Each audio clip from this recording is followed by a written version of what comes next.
ago we couldn't move for it being hot, and today it's actually a little bit on the chilly side.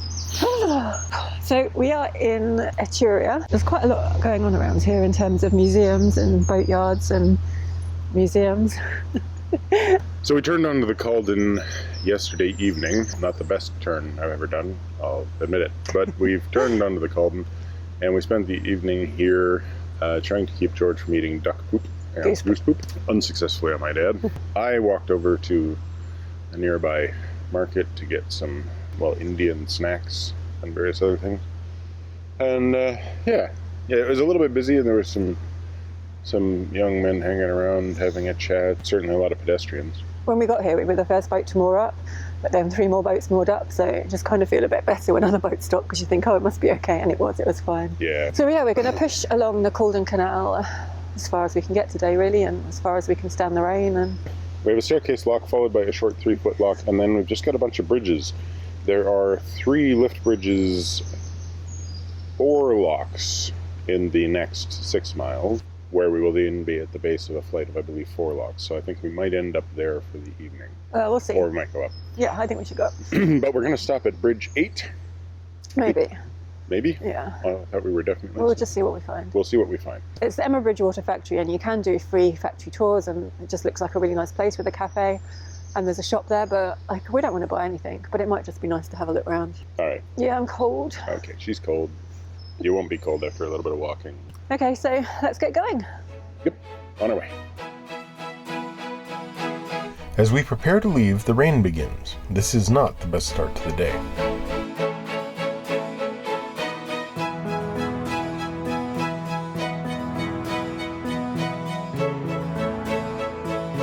Google Maps doesn't seem to know about this footbridge, as when we looked for directions to a local grocery shop, artificial intelligence tried to send me on a wild goose chase.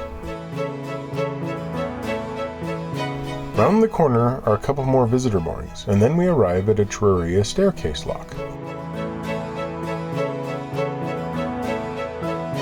There are only 2 locks in the staircase, and there's a boat going up as we arrive.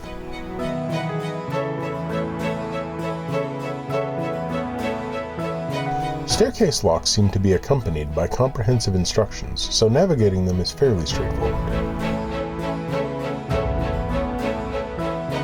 We've emptied the lower lock, and the upper lock is already full from the boat in front. Once the lock gates are shut behind us, we empty the water from the upper lock into the lower lock. And when the water levels equalize, we move into the upper lock. George is so patient it locks, although he is looking a bit grumpy today. Maybe it's the rain.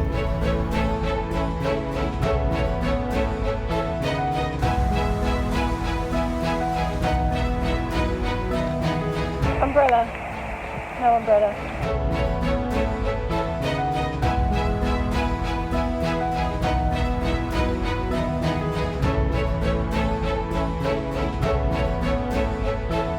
The Caldon Canal was opened in 1779. It runs from the junction with the Trent and Mersey at Etruruia to Frog Hall, where it met the now disused Uttoxeter Canal. The 13-mile Uttoxeter extension was closed back in the 1840s, just 70 years after it was opened. The Caldon Canal was built to carry limestone from the Caldon Low quarries, coal from the Cheadle coalfield, and iron ore from mines in the Churnet Valley and Kingsley. Planet Lock was installed after the Caldon Canal was affected by subsidence due to mining. It raises the canal just 3 feet.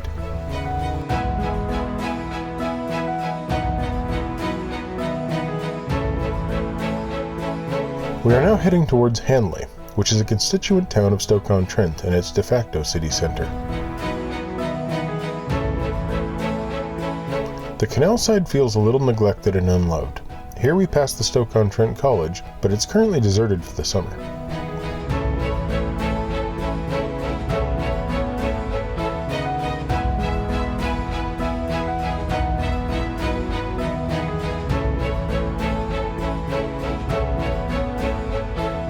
The canal passes through the center of Hanley Park, and it feels very pleasant, and there are lots of moorings here, but sadly no one is currently using them.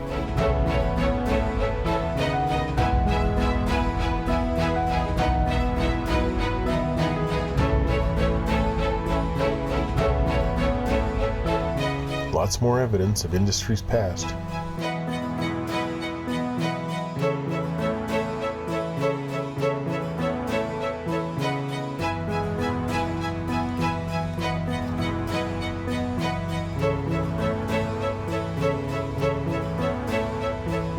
There are some moorings just after Bridge 8, so we pull over so Joe can visit the Emma Bridgewater factory.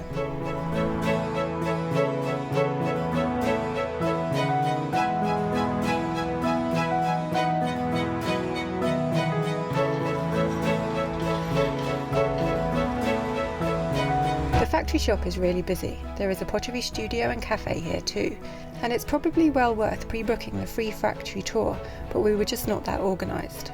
I have a quick look around the shop, but I'm not even slightly tempted to make any purchases, especially as I don't spot a dog bowl with George's name on it. I did, however, spot some potential new merchandise for Colin and Sean. The rain is holding off, and this isn't the nicest mooring, so we set off again, much to George's excitement.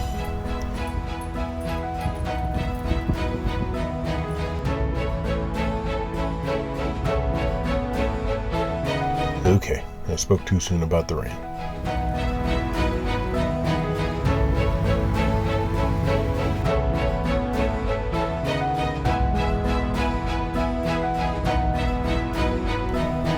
Some modern-looking apartments have been built around these two old bottle kilns.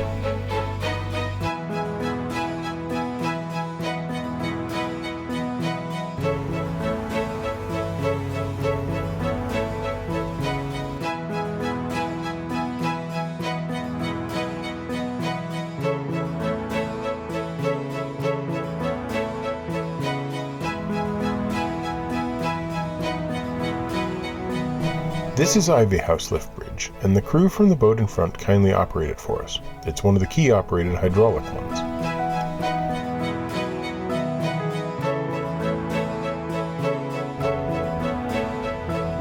Once through the bridge, they wave us past, so we carry on through the outskirts of Hanley.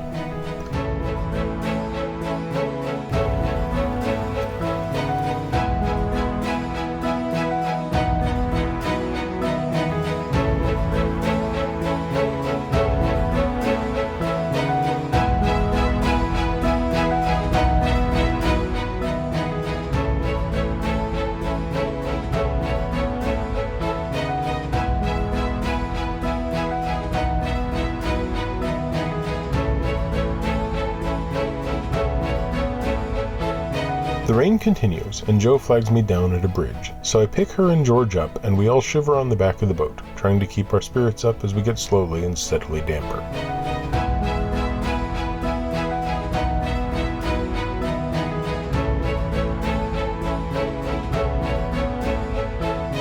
It's such a shame that the weather is so bad, as it means we don't get to fully appreciate our surroundings, especially as we now seem to have left the city and are traveling through lush green countryside.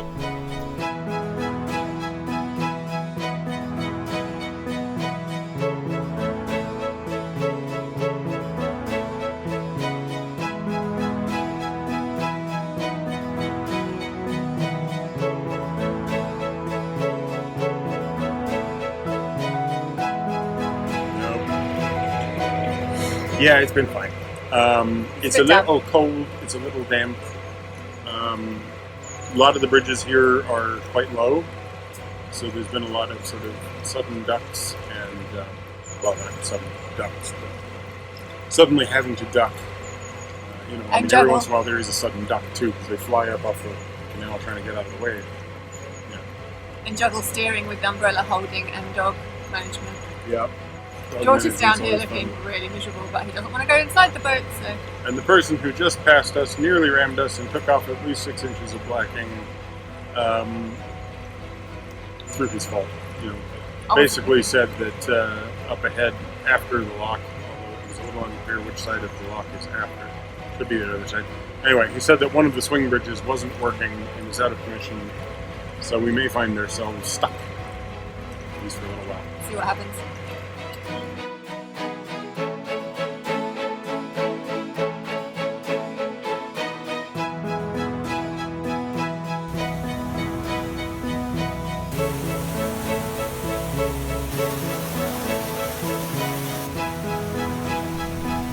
Locking in the rain is even less fun than cruising in the rain, and if it hadn't been raining so hard, we may have remembered to film the stunning views from engine lock.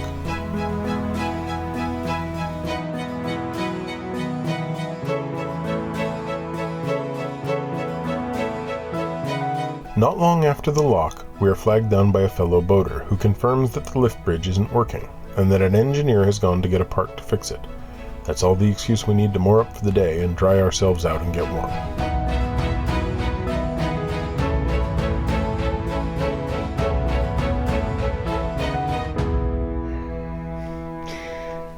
I was going to say abandoned ship. I didn't mean that. What? Cruise aborted. Abandoned ship! Things aren't that bad. Our cruise has been aborted. Yeah. And not because of the rain. We were like heroes battling on through the rain. Yeah. So we passed a boat about half an hour ago. He was going that way through a bridge. We were coming this way. And he mentioned that above the lock, the swing bridge was disabled and that some part had been ordered. But the thing is, when you're passing a boat, you kind of can't get all of the story. So we had to come up through engine lock. Yep. It's a deep lock in a lot of rain. Yes. And then we got up here just below the swing bridge, and there's a boat moored up, and there was a guy on there who sort of waved you down. And yeah, indeed it is disabled at the moment. Apparently it happens somewhat regularly. I guess it's an electric one. Yeah. Our 10-year-old Nicholson's guide indicated that it was a hand-cranked one. So that's nice, except for the electrical one doesn't work. And apparently the guy in the boat in front spoke to the woman in the cottage by the lift bridge, and apparently it's a regular occurrence in the hot weather. Not that it's hot today, but it was really hot 2 days ago. So he just phoned up the Canal River Trust, who told him that they've got a spare motor, but it's in Bradford, so someone's driving to Bradford to get the motor, and then they're coming back to fix the bridge. We were thinking we'd carry on, but just after the bridge is another bridge, and then there's 4 locks. So if we went... 5. It's 5 locks. So if we went through this bridge, we'd then have 5 locks to go through, and they'd all be set against us because we're the second boat. We're just going to call it and stop here for the night and make the most of the afternoon, because it's only about 1 o'clock. It feels like we've been going all day. It's been mainly a long day just because it's been a little bit cold, which has been actually kind of pleasant and surprising considering the massive heat of the last few days. So when it's a little bit of rain, it's absolutely fine, but I don't know what it's doing at the moment. It got heavy enough that it was just a bit miserable. Yeah, it's funny, this whole route, I don't know how far we've come, but is like Stoke. I don't know if it's all Stoke, but it just seems to go on for ages, and there's lots of houses always backing onto the canal, and then bits of industry.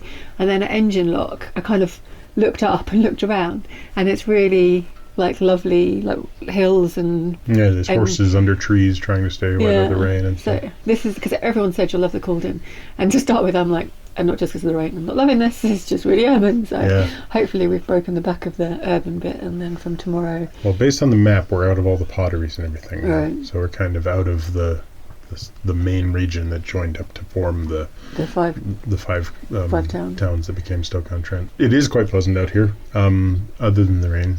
The only thing is that all that's forecast for the next week is rain, so I'm just a little bit concerned we're not going to see the Caldon at its best. But well, we'll see it at its dampest. So that's good. So yeah, cruise cut short, vlog cut short. Yeah.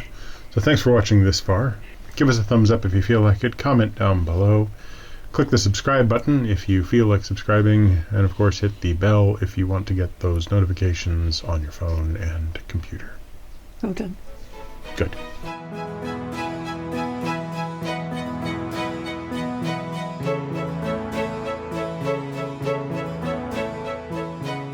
I think it's called Castle Lock. I can't remember. Yeah. Planet Lock. Engine lock. Anyway, there's a 3-foot lock. Followed by a spider right here trying to come down into scene. This scene-stealing spider there. George, stop pulling. You didn't mean. Oh, he pooped right underneath us. Excellent. We've got poop right here. Well, that's convenient. Round the corner are a couple more visitor moorings, and then we arrive at Etruruia staircase. Staircase locks seem to be accompanied by Especially as I don't spot a dog bottle with George's name on it. Especially as I don't spot... Can't speak. The rain is holding off, and this isn't the nicest mooring, so we set off again, much as to... Once... Oh, it's because it says throughout. That's throwing me off. Once through the bridge, they wave us past, so we carry on through the outskirts of Hanley. Okay. Once through the bridge... It's like my teeth are whistling. Once you get it wrong once, it's impossible to get it right. It's really annoying. Once through the bridge, I can keep hearing the whistling in my teeth. Once through the bridge, there it goes again. Once, yep, whatever. Now I'm overanalyzing my own head. Yeah. Damn it. Not long after the lock, we are flagged down by a fellow boater, who confirms that the lock bridge isn't working. The lock bridge? Sorry. And give us a thumbs up if, we've earned one. And comment down below. Click the bell to... Nope. Tip.